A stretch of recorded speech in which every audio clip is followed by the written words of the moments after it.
In this video, I'm going to show you how you can auto advance in Google Slides. Now, auto advancing is just making slides to move automatically without you having to click each time.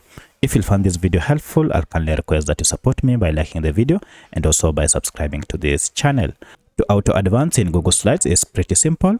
Just head over here to slideshow and click on it. And this will go ahead and enter the full screen mode. Now, if you hover down here, we shall have this pop-up option. Click on this option and then AutoPlay. Now under AutoPlay, go ahead and click on loop and then go ahead and determine after how many seconds should it move to the next slide.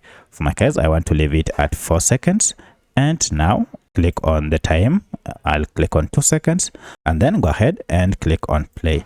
Now, without even touching the slides, they just go ahead and play repeatedly. And when they get to the last slide, they will start again because this is a loop function. So that's how you can auto advance your slides in Google Slides. If you have any other question, kindly let me know in the comment section. Otherwise, thanks for watching and let's meet in the next video.